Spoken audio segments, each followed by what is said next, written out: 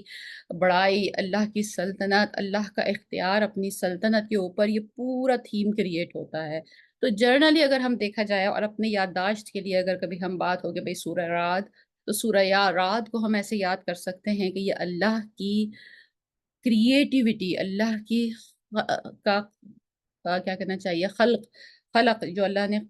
خلق کیا ہے اس دنیا کو، خالق جو اللہ تعالیٰ ہے، تو اللہ کے خالق ہونے کا ایک ثبوت ہے جس میں کہ اللہ سبحانہ تعالیٰ کنٹراسٹ سے اگزامپل دے کے بتا رہا ہے کہ جب دن بھی پیدا ہوتا ہے، رات بھی پیدا ہوتا ہے، ایک بادل ہے جو بارش لیے ہوئے ہوتا ہے، ایک بادل ہے جس میں پازیٹیو چارج ہوتا ہے، ایک بادل ہے جس میں نیگیٹو چارج ہوتا ہے، تو یہ ساری چیزیں اللہ سبحانہ تعالیٰ کی ربوبیت، اللہ سبحانہ تعالیٰ کی خلقت اور اس سے ریلیٹڈ ہے۔ اور یہ جو موضوع ہے توحید کا، یہ جو موضوع ہے ایک وارننگ دینے کا، سزا کے اوپر سزا دینے کا، اور یہ جو ایک موضوع ہے کہ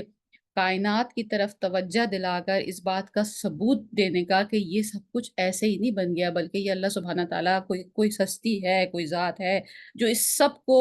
کنٹرول کرتی ہے۔ تو یہ تینوں جو ٹاپکس ہیں یہ زیادہ تر مکی صورتوں میں ہیں۔ جیسا کہ ہم نے دیکھا تھا کہ مدنی صورتیں زیادہ تر احکامات لاتی ہیں، مدنی صورتیں زیادہ تر جو سوسائٹی کے پرابلمز ہیں ان کو ڈیل کرتی ہیں، مدنی صورتیں زیادہ تر منافق جو لوگ ہیں یا ہپوکریسی ہے اس کے اوپر بات کرتی ہیں۔ تو اس حوالے سے بھی علماء کرام کا خیال یہی ہے کہ یہ سورہ جو ہے یہ مکی صورت ہے۔ تو اب ہم اس کے بعد انشاءاللہ تعالی اس کو شروع کرتے ہیں سورہ کو اللہ کے حکم سے، اور سورہ کو شروع کرنے سے پہلے یہ آپ کے سامنے اس وقت اسکرین پر سورہ یوسف کی آخری آیت ہے، کیونکہ یہ سورہ یوسف کے بعد ہے یہ سورہ، اور بیسکلی یہ بھی ہم چلیں یاد کر لیں کہ سورہ رعد سے پہلے سورہ یوسف آتی ہے جو ہم نے ابھی بھی ختم کی، اور سورہ رعد کے بعد سورہ ابراہیم آتی ہے۔ انفیکٹ اگر ہم 30 جز کی بات کریں، 13 جز کی، تو اس حوالے سے بھی جیسے میں نے کہا کہ ہم تو قرآن کی جز کی تقسیم سے زیادہ ہمارا دماغ جو ہے اس کے اوپر سیٹلڈ ہے۔ تو سورہ جو جز ہے 13 جز شروع ہوتا ہے، اس کے شروع کے حصے میں آتی ہے سورہ یوسف، پھر آتی ہے اس میں سورہ رعد آدھے پارے کے برابر، اور پھر شروع ہوتی ہے سورہ ابراہیم جو کہ اب انشاءاللہ اس کے بعد ہم کریں گے، اور سورہ ابراہیم ختم ہو جاتی ہے اور اس کے بعد صرف 2 لائنیں سپارے میں بچتی ہیں صفحے میں۔ تو ایک لائن پہ تو جیسے وہ بسم اللہ لکھی جاتی ہے، اور آخری لائن کے اوپر سورہ ہجر کی پہلی آیت ہے، اور وہاں پر 13واں سپارہ ختم ہو جاتا ہے، اور 14واں سپارہ جو ہے وہ سورہ ہجر کی دوسری آیت سے شروع ہوتا ہے۔ تو یعنی یہ ایک دلیل ہے اس بات کی کہ سپاروں کی جو تقسیم ہے وہ بالکل صفحے گن کے کی گئی ہے، اس میں یعنی صرف ایک آیت سورہ ہجر کی 13ویں پارے میں ہے، باقی ساری سورہ ہجر جو ہے وہ 14ویں پارے میں ہے۔ تو یہ اس حوالے سے بھی ایک ایک چیز اس میں ہے۔ تو ہم بہرحال سورہ یوسف کی بات کر رہے تھے۔ سورہ یوسف کی آخری آیت جو تھی اس میں ہم نے یہ بات کی تھی کہ اللہ سبحانہ تعالیٰ نے فرمایا کہ اس قصے میں عقل مندوں کے لیے عبرت ہے، نشانیاں ہیں، سم اپ کرتے ہوئے سورہ یوسف کو۔ اور یہ قرآن ایسی بات نہیں ہے جو اپنے دل سے بنائی گئی ہو، یہ اللہ سبحانہ تعالیٰ کے الفاظ ہیں آخری آیت میں سورہ یوسف کے،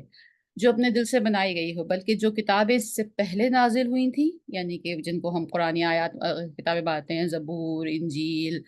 اور توریت اور مصحف ابراہیم، وہ بھی اس کی تصدیق کرنے والی ہے، اس کی بھی تصدیق کرنے والا ہے، اور مومنوں کے لیے ہدایت اور رحمت ہے۔ تو آخری بات جو ختم کی گئی ہے سورہ یوسف میں، وہاں یہ بتایا گیا ہے کہ نمبر 1، یہ قرآن کوئی گھڑی ہوئی کتاب نہیں ہے جو کہ نبی کریم صلی اللہ علیہ وسلم پہ الزام لگایا جاتا تھا، اور جس کے جواب میں پوری سورہ یوسف نازل بھی ہوئی تھی۔ ہم سورہ یوسف کی جو دلیل تھی، جو تمام سینیریو تھا سورہ یوسف کا، وہ ہم ڈسکس کر چکے ہیں۔ تو ایک بات تو نمبر یہ کہ یہاں یہ بات ختم کی گئی اس بات کو جواب دینے کے لیے بھی جس کی وجہ سے سورہ یوسف کو نازل کیا گیا تھا، لیکن اب جو اگلی آیت سورہ شروع ہو رہی ہے یہ اس سے بھی ریلیٹڈ ہے، اور یہ کتاب جو نازل ہوئی ہے یہ پچھلی کتابوں کی بھی تصدیق کرتی ہے، اور یہ مومنوں کے لیے ہدایت اور رحمت ہے۔ اب اس کے بعد ہم یہاں سے شروع کرتے ہیں سورہ رعد۔ اعوذ باللہ من الشیطان الرجیم، بسم اللہ الرحمن الرحیم۔ الف لام میم را، تو الف لام میم را تلک آیات الکتاب۔ اچھا، انیشلز کے متعلق ایک بات ہے کہ کہیں تو ان کو ایک آیت بھی کاؤنٹ کر لیا جاتا ہے، جیسے الف لام میم آیا نمبر 1،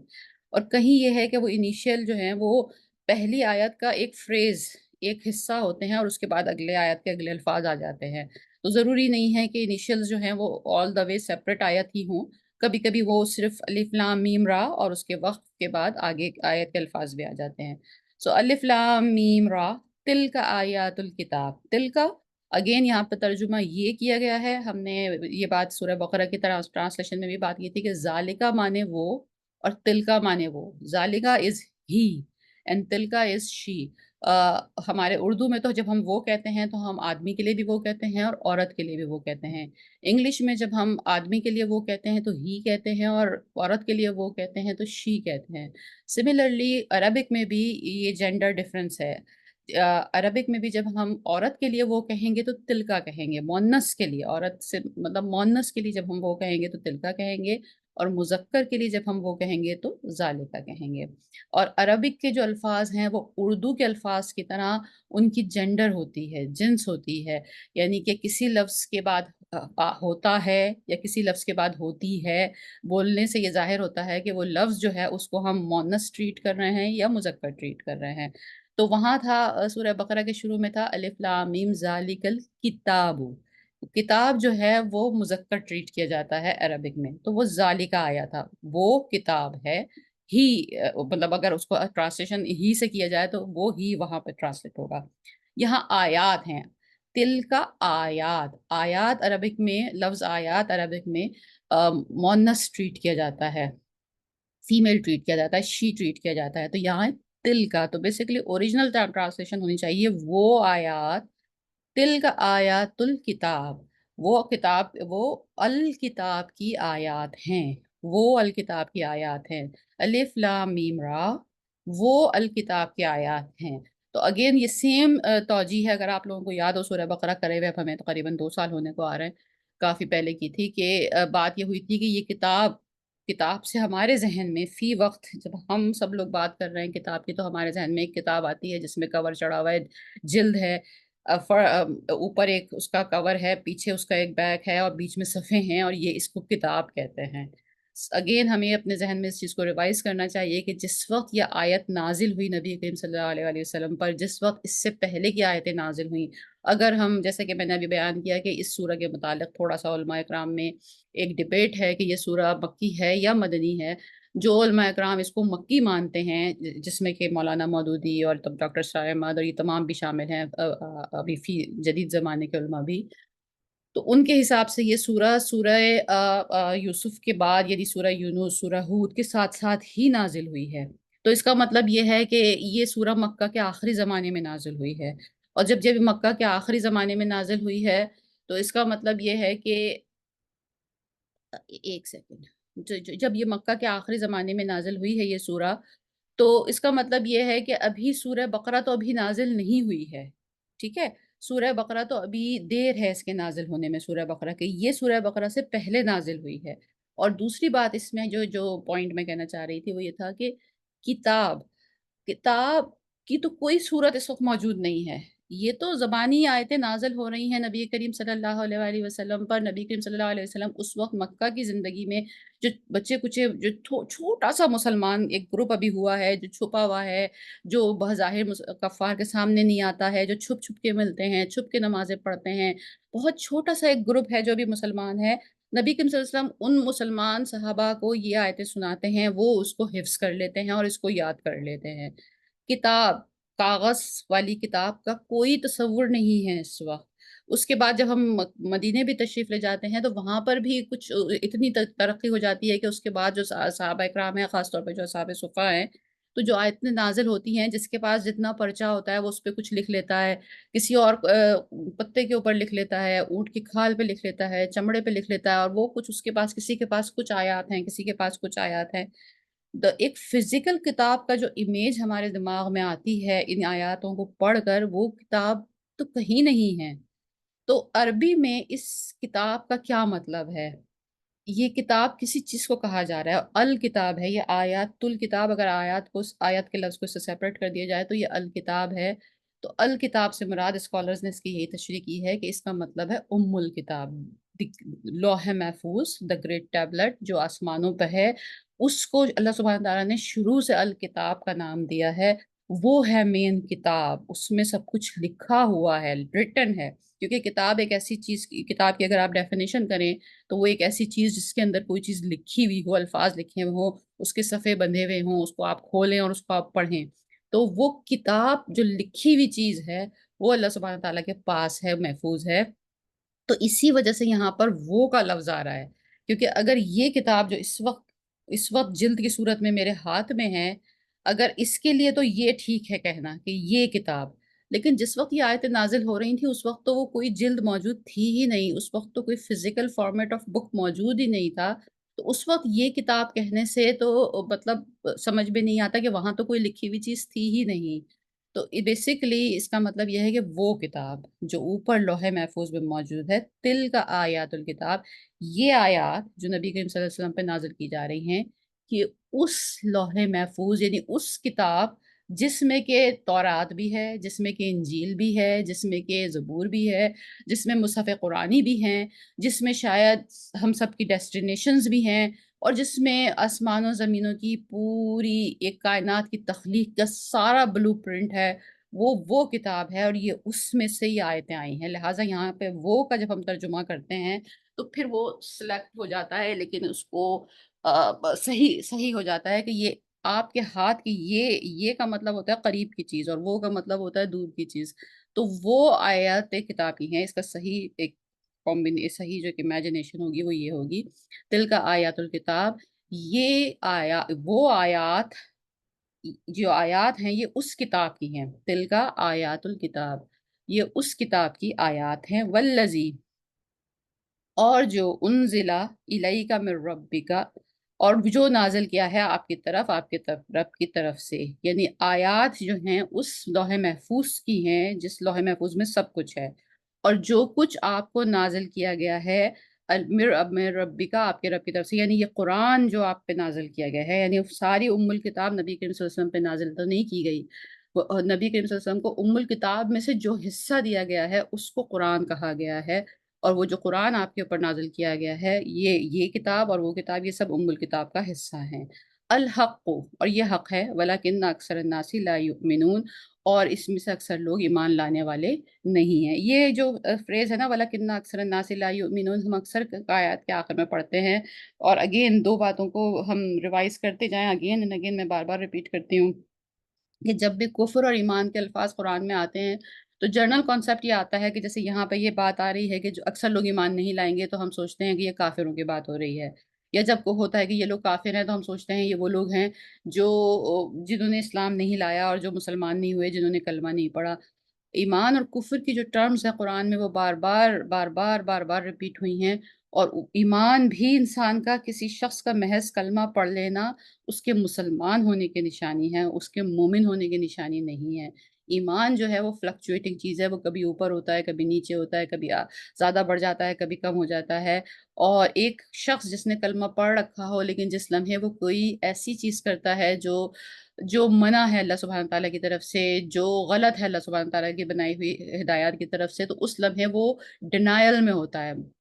ڈینائل مطلب منع کر رہا ہوتا ہے، اور وہ ڈینائل ہی کفر ہے، تو یعنی اس لمحے وہ کفر کی حالت میں آ جاتا ہے، لیکن پھر وہ اس چیز کو جب مان لیتا ہے تو اس کا ایمان بڑھ جاتا ہے۔ تو یہ ایمان، اکثر لوگ ایمان نہیں لاتے کا مطلب ہے ہم سب لوگ جو مسلمان تو ہیں، لیکن اگر ہمارا ایمان اس بات پر ہو کہ یہ اتنی بڑی بڑی چیزیں، اتنی کائنات کا مالک اللہ ہے، تو پھر ہمارا مالک، پھر ہماری کیا حیثیت ہے، اور ہماری زندگی کے مسئلوں کی کیا حیثیت ہے، اور ہمارے تمام فیصلے جو ہیں وہ اس میں اگر ہم یہ سوچیں کہ نہیں ہمیں تو کوئی غیبی مدد نہیں مل سکتی، ہمارے مسئلے تو حل نہیں ہو سکتے، تو یہ ساری چیزیں بیسکلی ہم کو ایمان کے دائرے سے اس وقت نکال دیتی ہیں، کیونکہ اللہ سبحانہ تعالیٰ فرما رہے ہیں کہ جب میں اتنی بڑی بڑی چیزیں کر سکتا ہوں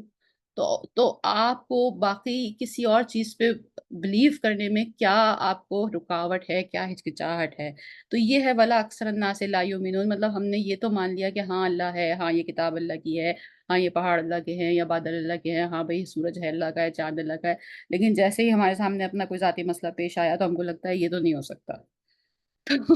تو یہ چیز ہے لا یؤمنون۔ اللہ الذی رفع السماوات بغیر عمد ترونها ثم استوى على العرش وسخر الشمس والقمر كل يجري لأجل مسمى